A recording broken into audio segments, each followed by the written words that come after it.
We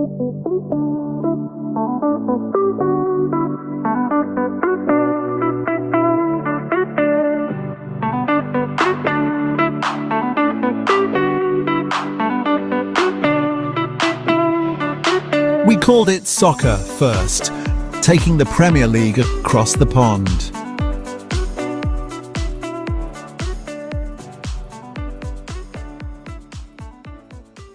Hello, you're listening to We Called It Soccer First.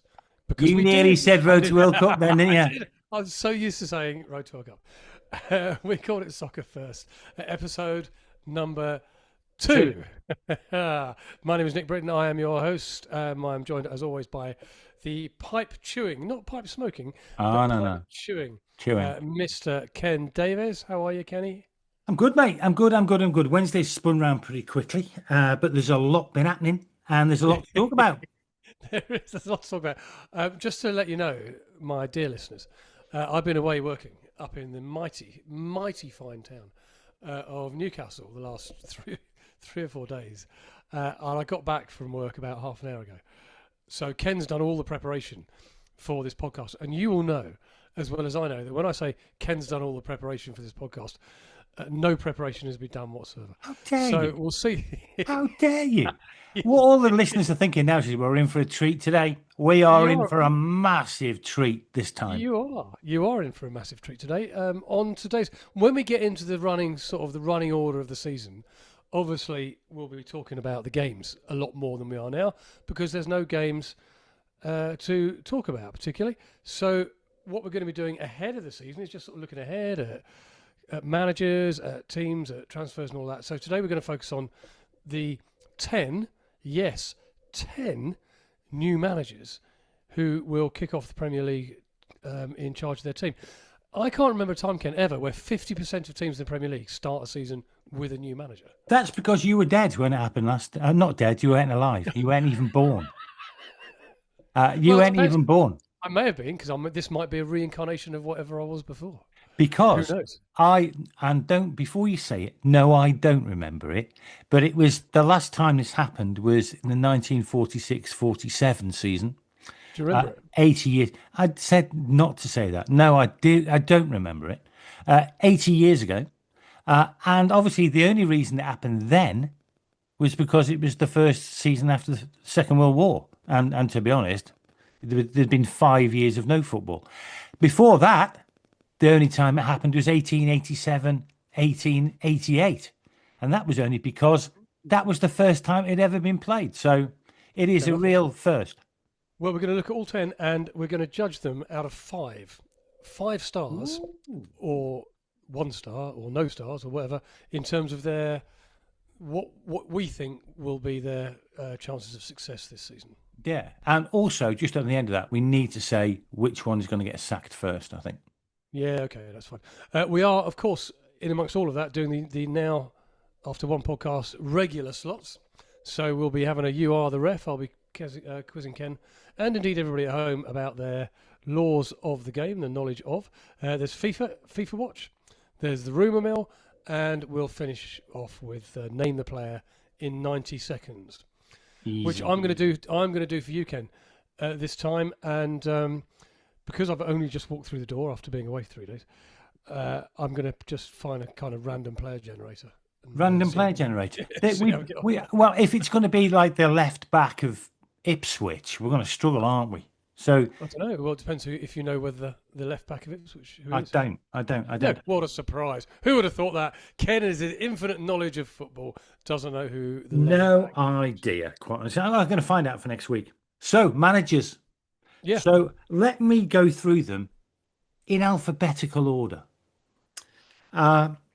Bournemouth got rid of. Well, he didn't get rid of Iriola. He went to pastures new. We'll come to him in a moment. But they've appointed Marco Rose. Marco Rose, ex-RB Leipzig. Bournemouth finished 6th last season under Iriola. That's going to be very hard to achieve. What's your thoughts on that, Nick? Is he going to improve them? Is he going to keep them about the same? Or are they in for a very difficult season? Well, they can't be in for much more of a difficult season than they had under Arnie Slot last year because it was Not not Liverpool, great. Bournemouth. Oh, Bournemouth. Sorry, I thought you meant because Iriola's gone to Liverpool. No, and we want to Well, deal with Rose first. it's quite funny because I remember, mate, when we were doing a podcast back in the day, and Gary O'Neill had a short spell at Bournemouth and pretty much kept them up, and then got the sack, and they brought Iriola in. Everyone went, "Oh, that's a bit harsh. That's a bit harsh on O'Neill." We're going to talk about him in a bit because he's gone to Ipswich. Iriola did an amazing job. He did an Absolutely stunning job. amazing job, and he took Bournemouth to places where I think not even the hardest fans would have reckoned. Yeah. The problem is It's a poison chalice, therefore, for a new manager. It's just That's like what I'm- you that's what I'm can't, thinking. you just That's can't what I'm improve thinking. on where. Yeah, I mean, that this is is the that is kind of high what I'm thinking. watermark. Yeah, I mean, look, the thing is also when something like this happens, you are at risk of losing your best players. So Alex Scott, for example, I expect to leave for well, he's got a number of suitors at the moment. So yeah, look, Marco Rose has taken over. He's sort of following this current trend of young managers entering the game. He's a German manager, and I think they're in for. I don't think they're going to be in for a really difficult season because they've got a well-established, well-rooted team. But I can't possibly see them doing as well as they did last season. So I think they'll kind of slip down the table a bit. But I can't see them being involved in any kind of relegation battle. No, I think you're right. I can see them ending up about 13th, quite honestly. It's going to be a managed decline from the high watermark, I think.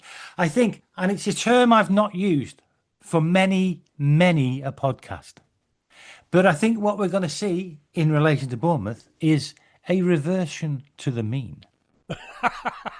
You're right, you haven't used that for ages.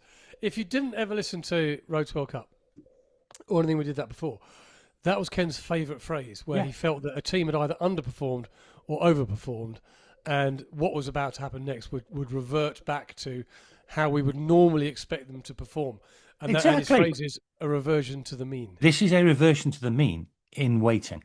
You'll see. Yeah, I think you're possibly right. Yeah. Thank you very much. I think so. Right. That's Bournemouth. Chelsea in a somewhat breathtaking move, really. Xabi Alonso, fantastic manager, ex-Real Madrid, of course. It all went pear-shaped for Chelsea with Liam Rossini thing and a few others besides. But this is a big statement move. Nick's got the wine out. It's a big statement move. I'm having a glass of wine. Yeah, you deserve it after the 3 days. It's been a long 3 days to take. I know. So is Alonso going to be that catalyst that is going to propel Chelsea to dizzy heights? Yes, I think Alonso's a brilliant move, by the way. I think it's a really, really smart move. Chelsea snatched him from under the noses of Liverpool because I think everybody expects him to go to Liverpool and he needs to play. And I know we disagree on the sort of current transfer ideas in getting in Danny Welbeck and Jordan Henderson. We talked about that on the last podcast, but I think Alonso's a very, very good manager. And he's a provenly good manager, and I think he's just the kind of guy. What I like about it, not just about him, but about what seems to be happening at Chelsea now, is that they've learnt from previous mistakes. They've learnt from the Enzo Maresca experiment where he's a really good coach, Maresca, a really good coach. And Chelsea just sort of cocked it up for him by not allowing him to make some very, very important decisions in terms of in-game play, in-game management. And essentially the substitutions were decided not by the coach, but by the analysts sitting behind him who were tracking all the players' energy levels and all of this kind of stuff. And essentially when the trackers and the data said, oh, this player's getting a bit tired, you've got to take him off. That's what happened. And Maresco just didn't like it, and rightly. Who would as a manager? Yeah, but the noise coming out of Stamford Bridge seems to be very much, no, Alonso's in charge. Alonso's in charge, and we're going to do it his way. And if that is the case, and there's going to be this infernal interference that's been going on at Chelsea for quite some time now, if that's going to stop, and they're going sort of back to a little more old-fashioned style of allowing the manager to manage and make decisions, then that can only be a good thing. I think we're looking at a good, solid top 6 side this season, pushing on top 4. I mean, they finished 10th last season. It was a very, very bad season for Chelsea. It's going to be significantly better. I think they're going to be right up there, European places for sure. They're going to allow Alonso to do his own thing. I think they've got to do that. They're shipping a lot of players out. I was just reading earlier today that it looks like they've got 11 players that they're willing to lose. This is what it needed. It needed a revolution. Too many players, too many of the same players. And I think what you're going to get with Alonso is a reversion to the mean, really. Oh, don't start. I'm not going to say it forever. I'm not. You can't use that twice. you can't just say everything is a reversion to the mean. Well, wait till we get to Manchester City, because it's so tempting. That is so tempting. But no, I think what you're going to see is a Chelsea rebound and full of confidence. Because when they're good, they are really good, and they've got João Pedro up front, who's really good. And you've got some very, very talented players in that team. It could very quickly become a very good team. I think so, and that's why I like the idea of Jordan Henderson and Danny Welbeck going there, because they'll just provide a bit of common sense, a bit of level-headedness and experience in the dressing room. Players like Estevao, who have got a huge future ahead of them, they're really good players. We didn't see. I mean, well, I'll say we didn't see enough of him last year. It was his breakthrough season, so like any young player, he's kind of in and out. But players like him who can really come to the fore. I'll be interested to see the effect it has on players like Nicholas Jackson or, say, Liam Delap, who Delap will be gone. Chronically underperformed. Delap will be gone. Delap will be playing. He could even be playing in the Championship, quite honestly. I don't think he'll be playing in the Championship, but I do think he'll be probably moving to a lower. He might go back. He might go to Ipswich, back to Ipswich. Yeah, you could see they got that. promoted. You could definitely see that. So that's Chelsea. Palace, Crystal Palace appointed Pierre Sarge, I imagine is the way you pronounce it. Obviously, Oliver Glasner left. That's a big loss for Palace. So Palace only finished 15th last season. Pierre Sarge is from Lens in the north east of France. Are they trying for a Regis Lebris kind of effect here? He came out of nowhere, I think, from Lorient, did an amazing job at Sunderland. Do you think Pierre Sarge is likely to do a similar thing for Palace, or is he going to struggle? Well, I'll tell you what he is. What is he? He's walking into a very difficult situation because he has huge boots to fill in Oliver Glasner, who was arguably Crystal Palace's most successful manager ever. Bear in mind, Glasner, if you don't know Crystal Palace, by the way, they are a South London team. They are a pretty unfashionable team compared to your Arsenals and your Chelseas and your Tottenhams. But what's their gate? About 24,000, 25,000. But that's only because that's the size of Selhurst Park. There are plans to rebuild the main stand at Selhurst Park. They were my local team growing up. And as a kid, I used to go to Selhurst Park pretty much most weeks with my dad, who was a big Palace fan. But what they've done since, I think it was 2014 off the top of my head, when they got promoted through the playoffs, in a game I went to at Wembley. And they've established themselves as a very solid Premier League team. No, more than that, I think. Well, I'll come to the last 2 years in a moment. And they were kind of always a team that was up and down a little bit. Not a kind of yo-yo club that was up, down, but they'd have a few years in the Championship, a few years in the Premier League, blah, blah, blah. But they've got themselves into the Premier League. They've established themselves. They are now very much part of the Premier League setup. They're not a team that you look at and particularly and go, "Oh, they've got a chance to get relegated." And then 2 years ago, they're always. To be honest, the last few years they've been playing really well, and they've got to 40 points quite early, and been in a position where you think, "Oh, they might kick on here for a European place." And every time they got to 40 points, off they went to the beach. Yeah, because 40 points. By the way, if you don't know this, 40 points in the Premier League is considered the safe zone. So once you hit 40 points, realistically, you're not going to. You're not going down. Yeah. And so they've always kind of hit 40 points and just stopped playing. And they've always finished sort of mid-table. Same thing happened last year. Obscurity, whatever you want to call it. But the difference in the last 2 years with Oliver Glasner in charge is 2 years ago or 2 seasons ago, they won the FA Cup for the first time in their history. 1-0 defeat of Manchester City. They then went on a couple of months later to win what's called the Community Shield.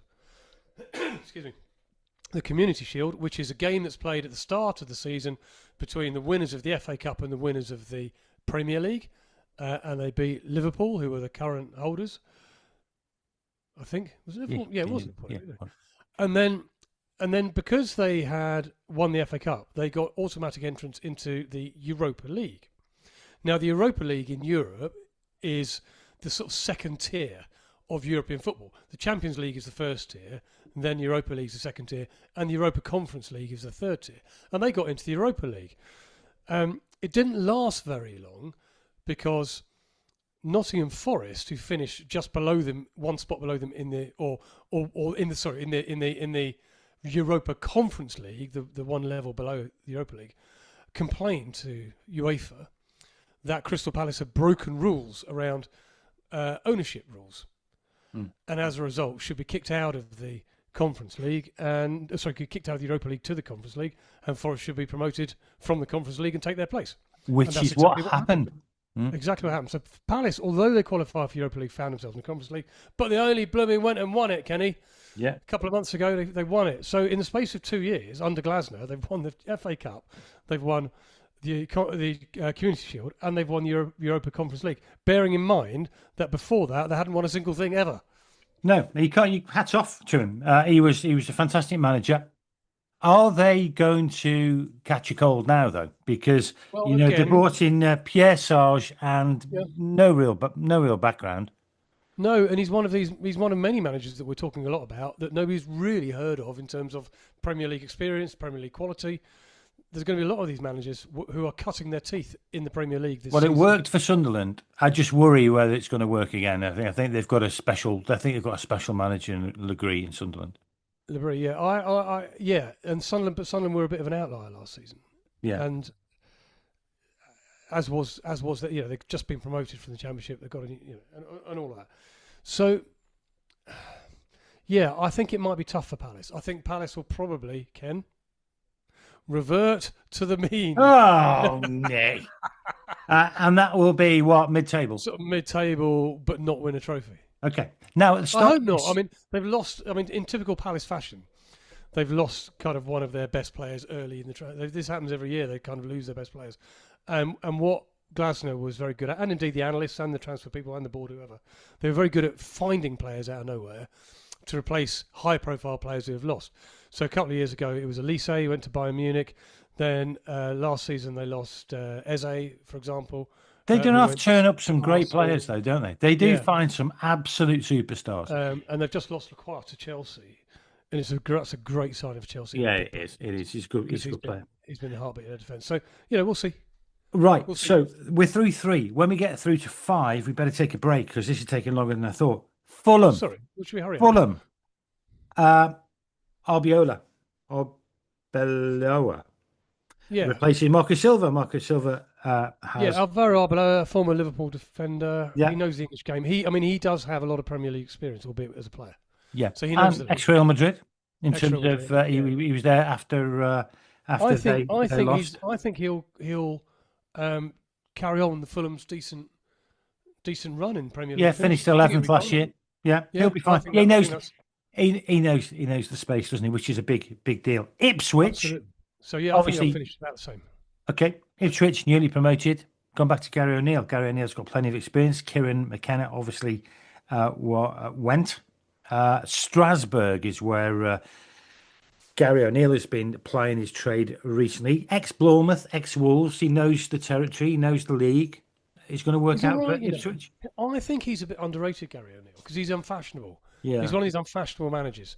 And Kieran McKenna was in charge of Ipswich for 3 or 4 years. He got them promoted from League One to the Championship, then straight away the next season from the Championship to the Premier League. 2 years ago, they got relegated from the Premier League, and last season played back in the Championship and went straight back up. So they've gone one Championship, Premier League, Championship, Premier League in the last 5 seasons. McKenna decided he just needed a break, so he left of his own accord during the summer. And Gary O'Neill wasn't the most. I'll tell you what, I know a few Ipswich fans, and they were not impressed. They were not impressed by this signing, but he's a safe pair of hands.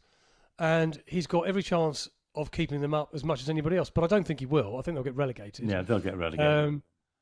I think they'll get relegated, but I'm not sure who would have kept them up. Given the kind of if you're talking about some of the managers we've just been talking about coming in, I don't think would have stood much of a better chance than O'Neill.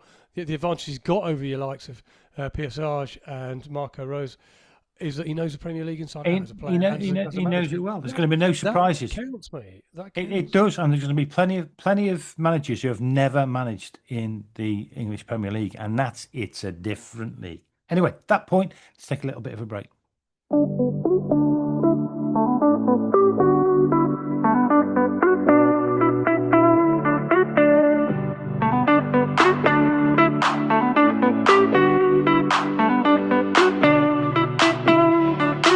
We called it soccer first, taking the Premier League across the pond.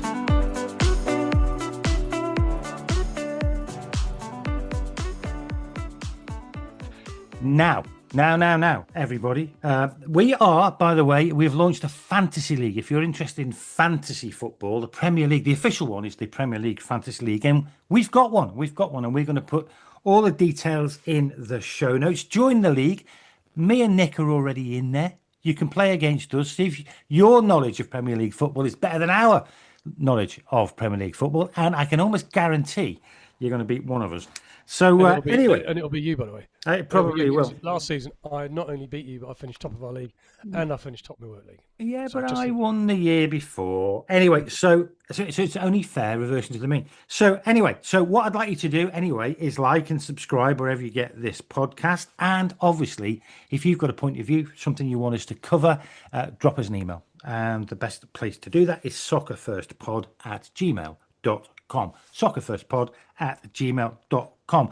And by the way, before, just in terms of advertising, if you are a huge mafia boss, okay, and you're sitting there in Queens, New York, and you're thinking, how can I launder all this ill-gotten gains that I make controlling controlling the Staten Island garbage disposal industry? I mean, what am I doing with all this money? I tell you what, we can help. Advertise on here, and we'll not tell anyone. We'll simply not tell anyone. Well, you've just told everybody. Yeah, but we won't if it actually happens. So if they send us loads of money, we won't say anything, and we'll just keep the money. I think that works. Okay. If you are a legitimate business who wants to reach football fans all over the USA and Canada, let us know. We can help. Yeah, we can. But particularly if you're a mafia boss, because I've never dealt with a mafia before, and I'd like to. So anyway, I'm going to cut that bit out. No, you're not. No, you're not. So anyway, that's the first five. Right, here we get into. We got some chew. We got them chew. Oh! It's yeah, I've stopped this podcast. I'm bringing out my yellow card. So we've got this next five to do. Let's whistle through these. First one, Liverpool. It was a horrible season last year for Liverpool. Finished fifth. Arne Slot got sacked straight away. What did they do? They went straight to Bournemouth, got Iriola from Bournemouth. Great manager. Is it going to work? Yeah, brilliant manager. Brilliant move. I love this because I think he plays the Liverpool way that became kind of the norm under Klopp. Yeah. And so Liverpool fans who love that fast-flowing, attacking football, get it forward early, don't worry about playing out from the back and fiddling around with it all. Just get it forward, play from the front. Iriol is great at that. I think he's a fantastic coach, and I think this is a great move for him. I think it's a great move for Liverpool, and they are set for some very exciting football this season. Very good. Yeah, I agree with that. I've got 2 ticks next to him. I've done it on a tick basis, and I've given him to be fair, we haven't done any ticks or stars or anything, have we? Yeah, but I think that one's going to work out very well for Liverpool. 2 ticks out of what, though? No, I've done a cross, double cross, 1 tick, or double ticks, and he got a double tick. In a metric that nobody's ever heard of. No, I just invented it. It's called the double tick, double cross. Double cross metric. Obviously. Man City, Maresca taking over from the almost irreplaceable Pep Guardiola. Obviously, Maresca came from Chelsea, where he had a pretty unhappy time, actually. What's you're thinking there? City came, obviously, runners-up, but they were a fairly distant runner-up. They were never really going to do it. Is Maresca going to switch things with Arsenal, or are they going to fall away? I don't think they'll fall away, but I don't think they'll win the league. I think anything that isn't this is like Alex Ferguson leaving Old Trafford at Manchester United. Following Guardiola's an impossible job, It is. and I think for Maresca it'll be an impossible job. But that's not to say they won't finish second or third or fourth even, because they've just got loads of players who are really, really good players, and they're just going to buy more, and that counts for something. I mean, whatever you want to say, that counts for something. Yeah, so I think he'll be fine. I think he's a Yeah, very good coach, Maresca. I really do. I think it's fine, but the Guardiola effect must count for something. it does. And It I think must count for it's almost something. impossible to follow an absolute legend. I mean, you're Yeah. just on a hide into nothing. But yeah, they are. I mean, I I mean, mean, you look. got. I mean, look. Let's just say this: it's not like bringing in somebody brand new. He No. worked under Guardiola at Manchester City. Yeah. He's worked. He knows Guardiola really well. He knows the players. He knows the club. He knows the system. Okay, don't. I wouldn't read into what happened at Chelsea into anything. He's a much better coach than he was allowed to be at Chelsea, in Yeah. my opinion. Yeah. I So think it that's is. fair. It is as seamless a transition as you could absolutely possibly hope for. You couldn't. You couldn't. If you'd gone out there and said, right, let's get the most seamless transition from Guardiola. Who's it going to be? It would only ever be Maresca. Yeah, that probably makes sense. They've also stacked with players. I think if you just look at the first 11, you'd have to say it's probably the best in the league actually. And when you've got Haaland up front, that carries it carries you a long way anyway. So okay, agreed on that. Now here's the big one. Obviously, it's just been announced today. It has been appointed at Newcastle. It's now official. Newcastle had a wretched season really last season. 12th place. Very very unhappy support. A lot of it, of course, was down to what happened right at the start of that season, where they lost key player Isaac, and they couldn't replace it. They couldn't replace him. I've got a feeling, a horrible feeling. Well, you know my thoughts on this, but I think they replaced. I think they let this go in the manager situation with Eddie Howe far too long, and I think it's not given them long enough now. And they've also lost some pretty key players, including Bruno Guimaraes, who's off down to Arsenal to have his medical for £75 million. So they're going to lose him. My thoughts are Yasel's got no experience. I just don't think this is going to work. This is the one for me that stands out as being sacked before Christmas. What about you?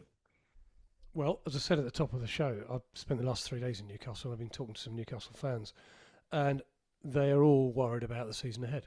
Hmm. Simple as that. They're all worried about the season ahead. I think it's very, very important that Newcastle fans get behind this guy and get behind what's going to be at the start of the season a pretty new look team. There's going to be more outs. There may be one or two more outs. There's going to be more ins. There's going to have to be, and there's going to be players who didn't perform last year who are having to step up because of the departures of others. So I'm thinking particularly about Jacob Ramsey in midfield. Now that they've lost two out of their three midfielders in Guimaraes and Tonali, Ramsey's going to, and he's a very good player by the way, but he never really got involved last Well, year. you always used to say that the midfield in Newcastle was the best midfield in the Premier League. I think it was 2 years ago. I mean, last year it wasn't because No, of the form of the team, and Joelinton was injured a lot, and Bruno got an injury, and but they're nowhere near now, are they? but no, nowhere near it now. No, that's why I think this is a good thing. I think the time is right for what is happening in Newcastle.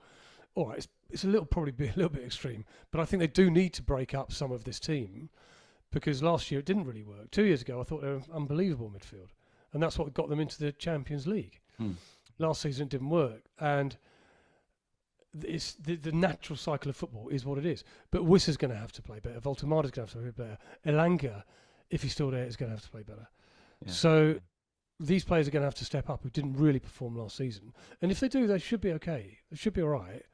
But I think anybody and everybody connected with Newcastle United thinks they're going to be in for a struggle, particularly in the first half of the season. I think I think this has got disaster written all over it. To be honest, let me have a drink. I'm not getting.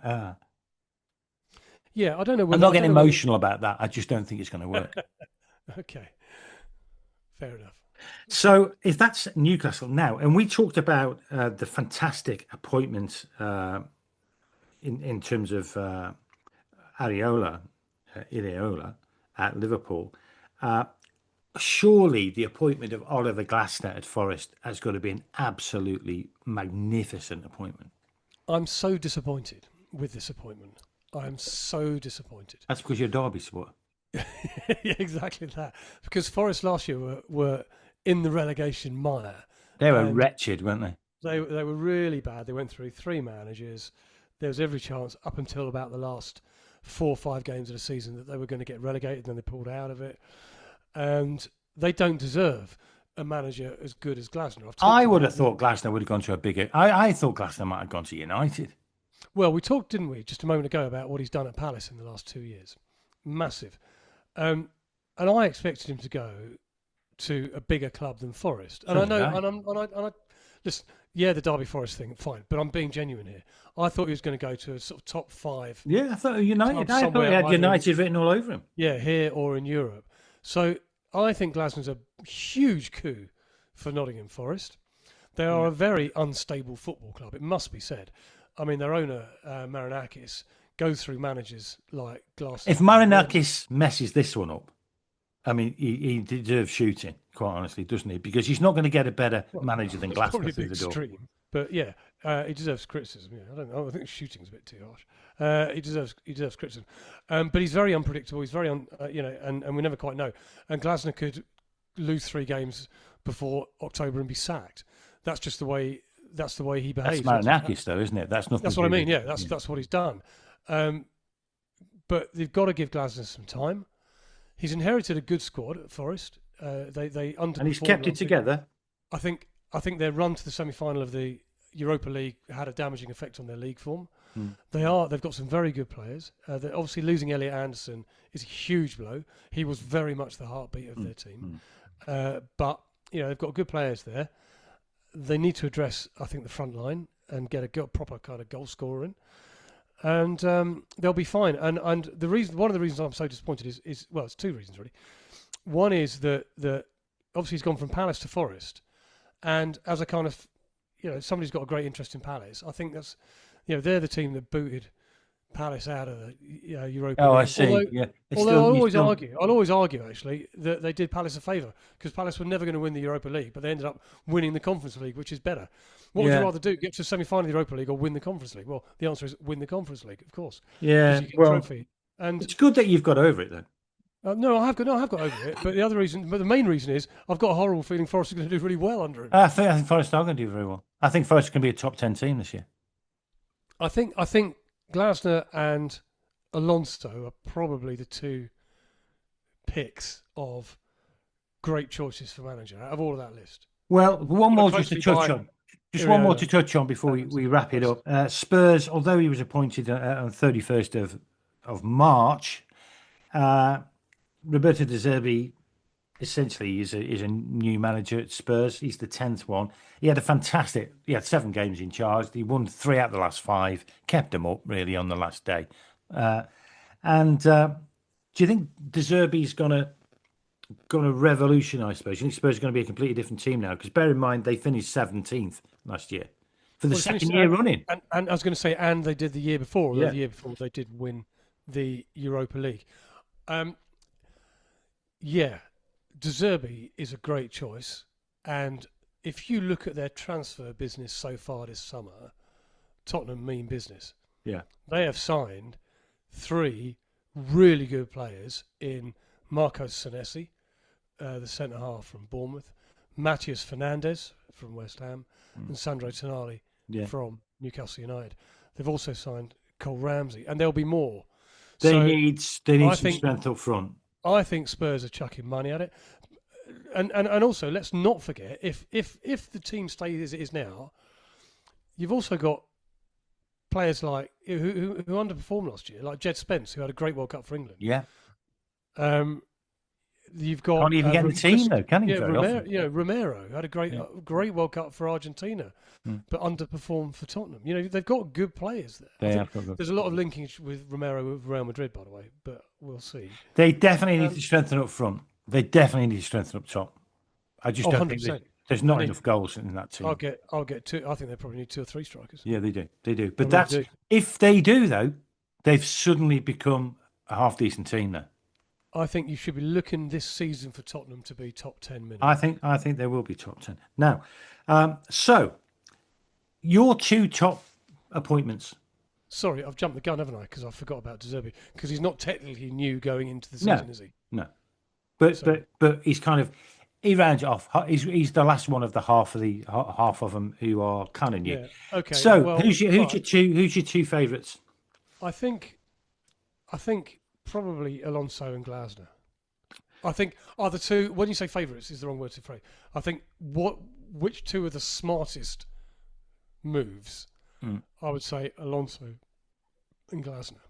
I'm going for Glasner and De Zerbi. I think considering Forest finished 16th and Spurs finished 17th last year, they're both going to be top 10, and that'll be down to the managers. Now, which one's getting sacked first? I'm going to go for.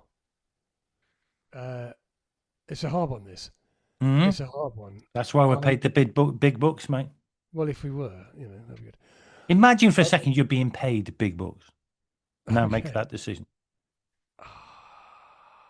Gary O'Neill. Yeah, he's got a chance, but I am going with Yasel. Yeah, I thought you were good. Well, you sort of alluded that you were going to say that anyway. I think Newcastle are quite a loyal club. I don't think they're the hire and fire kind of club. We'll see. We shall see. Anyway, you may be right. Yeah, you may be right. Of course I'm right. Anyway, we're going to have another quick little break and then we're going to round things off with a few little bits of news.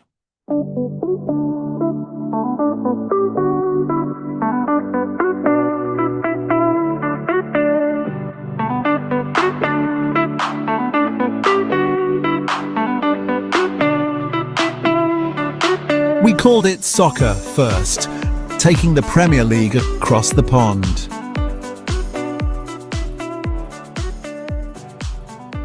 Wait for it. Wait for it. Wait for it. Wait for it. Hello. Oh, ref. That means it's time for You Are the Ref, Ken. Oh, okay then. It's time for I am the ref. This is our every podcast or two we do a quiz on the rules and the laws of the game of association football. Soccer, as we like to call it. Or soccer, as we called it first. Mm-hmm. Right, Ken. A defender commits a reckless foul on an attacker just outside the penalty area. The referee plays advantage. The attacker continues into the box. Immediately, they're cleanly tackled by another defender. They lose the ball. What does the referee do? In my opinion, there's no foul in the sense that let me rephrase that before you jump on my head. There was a foul, but obviously he played advantage. There was a clean tackle afterwards, so there's no free kick or penalty or anything like that. But he goes back and he books the first player who was responsible for the crazy tackle. Incorrect. Oh. Incorrect. Oh. You were kind of right. So there's a foul to begin with, okay? And the referee plays advantage, but within a moment there's a clean tackle. Therefore, there is no advantage. So the referee stops the game, brings it back, and awards a free kick. So even though he played advantage? Yeah. So you can play advantage. You can either signal it or just wait for a moment and play it naturally, see how it plays out. And the rule is, the law is, I mean, it's a bit vague. It doesn't give you a specific time, but essentially it gives you a few seconds for a referee. And if he's played advantage and within a few seconds there's no advantage, you blow up and bring it back. So let me give you another example. The player he played advantage. There was a reckless tackle. He played advantage. And he took a shot from just inside the box, and it went 20 feet above the goal. Does he bring it back for a free kick? No, because he's deemed to have had that advantage because he's taken a shot. So the shot is considered because he's got a shot in a goal. So think about this: the player who's fouled initially is likely to either take a shot or create a goal scoring opportunity. Yeah. Yeah. Yeah. Because he's running towards the box. He's on the outskirts of the box. Yeah. So he's then fouled. But if the player the ball goes to takes the shot, then the player then that team has that advantage. The fact they missed the shot is neither here nor there, but they've had the advantage of the foul. Okay. Do And you see what I mean? I kind of see what you mean, but the fact that he let the second player tackle him, We didn't let him tackle him, but the fact the tackle's made in pretty much straight away. If the player that's like a bit of a grey area. That I think when I take over FIFA, I'm I'll tell you what underlines. Ken, is that you don't know anything about football. But I think we knew that. I think we knew that anyway. And because, by the way, it's a reckless challenge, then red card. Yellow card. No, yellow card. Yellow card. Red cards like violent conduct, endangering it. Reckless yellow, violent red. Yeah. Careless is a foul where there's no sanction. Very good. Okay. You learn something every day. It's a school day. Yeah. Right. Do you want to do a bit of news? And we're going to finish then on guess the player. Yeah, it's a few things. Just want to bring you up to date on Infantino, our favourite person, Gianni Infantino, is the president of FIFA. A few things happening around. He's under a lot of pressure at the moment, Nick. He has summoned some of the senior FIFA staff to emergency talks in Morocco. What they're specifically talking about, we do not know. But obviously, he summoned the staff, get them around him, and trying to work out what's going on with FIFA, what's going on with his own push, if you like, to be re-elected. There is a rumour, which has been denied, that Infantino offered the staging of the World Cup final, which is not now decided because it's played in Spain and Portugal and Morocco in 2030, but the actual venue for the final has not been determined. There is a rumour that Infantino offered Morocco, in exchange for their support, that game, the final. Now, Morocco have built this amazing stadium, the world's biggest stadium, so they want it anyway.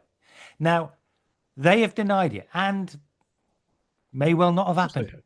The problem is, though, and why I feel very sorry about this, is if Morocco now do get it and Infantino does get re-elected, everyone will think, and it's nothing to do with Morocco, everyone will think that's tainted. Everyone will think that that's what happened and it'll take the shine off it. So that's pretty unfair on Morocco. So I don't feel very happy about that. But at the end of the day, it's a rumour, it's been denied, but it's out there in the public domain, so to speak. The only other thing is that quite a few political leaders are now starting to build the pressure up on friend Infantino. The Canadian Prime Minister has said he's lost confidence in Infantino. A lot of the associations are starting to pull away. Wales, which has always been a leader in thought, hasn't it, at the end of the day, has certainly said that they don't have any confidence in Infantino. There's just a bit of momentum building around this anti-Infantino campaign at the moment. And who knows where that's going to finish up, but he's in a very sticky place right now. He is in a very sticky place. The final of the World Cup, the venue of the final of the World Cup, of course, hasn't yet been decided. No. So it could be Morocco. Of the final. For the final, I mean, yeah. Could be Morocco, but reality is it's going to be Spain, isn't it?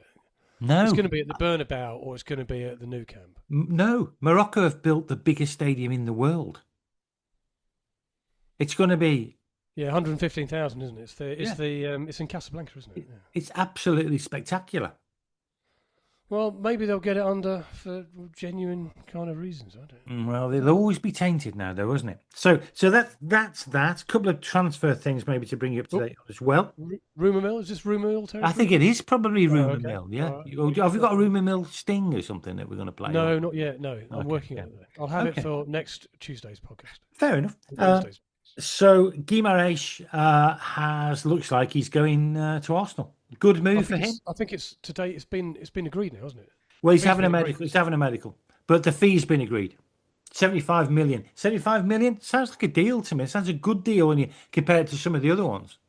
But I'm sure I read like 2 days ago Newcastle turned down 75 million bid for Guimaraes.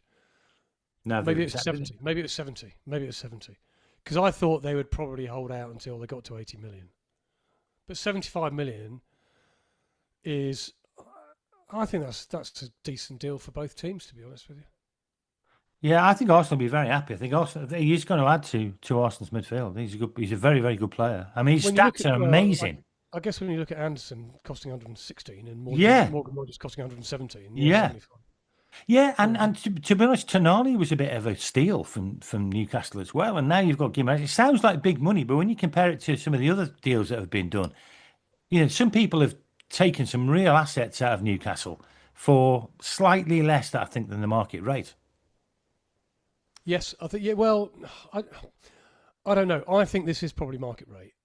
I think it probably is. I think both the Rodgers and Anderson, I think the buying clubs overpaid quite a lot. Yeah, you may well be right about that. Vinicius Junior does not look like he's going to be coming to the Premier League, gracing the Premier League. And maybe this was all agent talk to make this happen. Probably he was, but he's had a much improved offer from Real Madrid, so he's probably going to stay at Real. Yep, a couple of others from me. A couple of World Cup superstars that we got used to seeing in the World Cup. First of all, the French winger Bradley Barcola, PSG winger, looks like very much like he's on his way to Anfield. Yep. Liverpool are in advanced talk, but PSG want 145 million. No chance. So yeah. What would you pay for him? What if you were now the chief football officer of Liverpool? What would you pay? 145 million. Would you? Well, I might as well. He's decent. Well, he's not 145 million, is he? Don't know. He's not 145 million. Ken, as you said to me the other day on the last podcast, you're worth what a buying club is prepared to pay for you. I know, and now I've put you as chief executive of Liverpool and saying what would you be prepared to pay? I wouldn't pay more. I wouldn't pay more than 120 for him. Yeah, I think probably 120, 125 is fair. I mean, he is a World Cup superstar. He plays for PSG. I mean, this is a high quality, proven player at the top level. So you are paying your bucks for him. If you're getting 117 for Morgan Rogers, 120 for Barcola. Yeah, but as we've said, that might be the outlier. That might be the outlier. Well, I don't know, because it's 116 for Anderson, didn't he, from Forest to... they may be the outlier. So him, and then one more from me, a player that was talked about a lot during the World Cup. First, for all the good reasons, and secondly, for not so good reasons. And that's Folarin Balogun. Has been offered to Tottenham Hotspur. You spoke a few moments ago, Kenny, didn't you, about Tottenham's need to strengthen their front line? Well, yeah. Monaco have allegedly offered Balogun to Tottenham. When a team offers you a player, it's never a good sign, is it? Well, it's terminology. Like a bloke coming up to you and say, "Do you want to buy my car?" And you're like, "I did that earlier on." You're like, "Okay, what's the hitch? What's the wrinkle?" Well, it's terminology. It may just mean they're talking, the clubs. Right. It's called the Rumour Mill for a reason, mate. Yeah, it's a rumour. It's a rumour. But maybe he didn't blow my socks off, quite honestly. I'm not sure. Yeah, he scored a few goals, didn't he? Yeah, he's a top scorer for the goals. But I don't know. I'm not so sure about him. So right. I don't think he's going to solve their problems. That's to be honest. They need something bigger than that.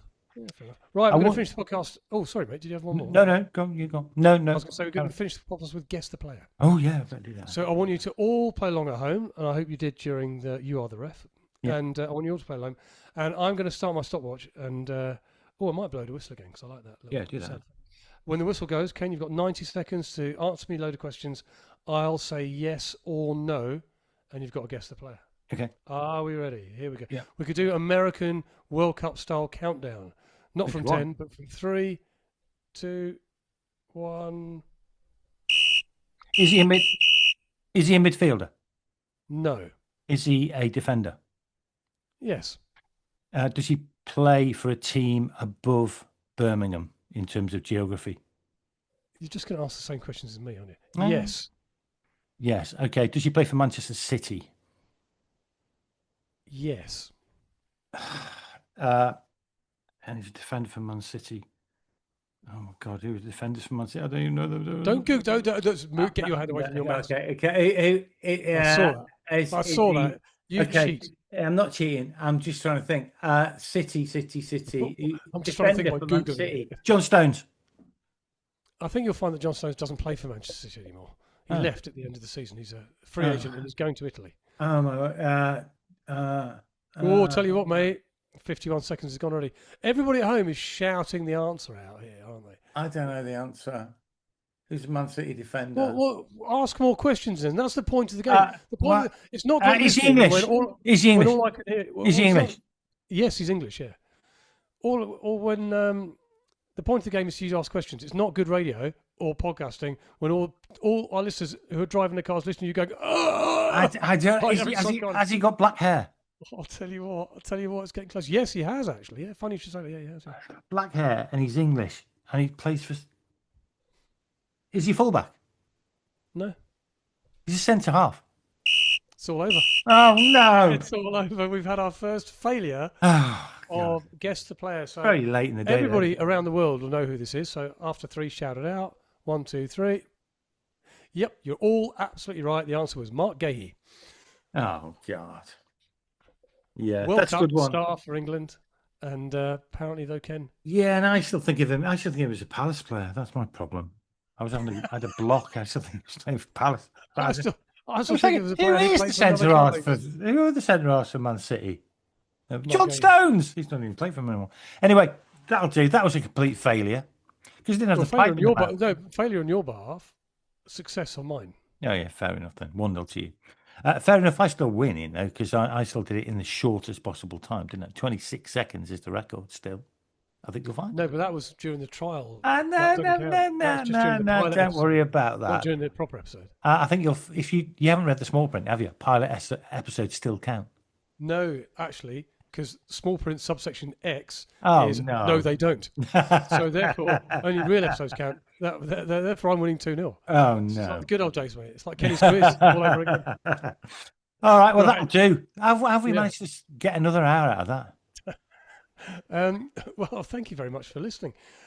So we're back on Saturday for more fun and games, and keep the emails coming in. Saturday's our correspondence day, so we'll read out some of your soccerfirstpod@gmail.com. Soccerfirstpod@gmail.com. Yep. So send us an email or letter by pigeon. Send it to Ken's lovely country cottage by pigeon, and we'd love to pigeon hear loft. They can come and settle in and leave me a little message. A few pigeons have left a few messages on me recently. No, I can see that. You should have washed them off before you came on. Saturday, by the way, marks the start of the EFL season. Oh yeah, with the first round of the cup. You're playing Friday night, Wrexham. Yeah, I know. And Middlesbrough. You didn't know that, did you? Middlesbrough, aren't we? You didn't know that. Derby are playing Saturday, and they're at home to Lincoln City. And then the proper league season kicks off the week after. Rams are away at Charlton. I'm going to that in South London. And then the week after that, because you're not interested in any of this, but the week after that is the Premier League season start. So as we get nearer and nearer and nearer, we're going to kick on with all the predictions. And next time we might do who's going to be top 6, who's going to be the bottom 6. That'll be an interesting thing to do. It will. Yeah. But until then, thank you very much indeed for joining us. Thank you very much for listening, and look after yourselves, look after each other. Goodbye. Goodbye.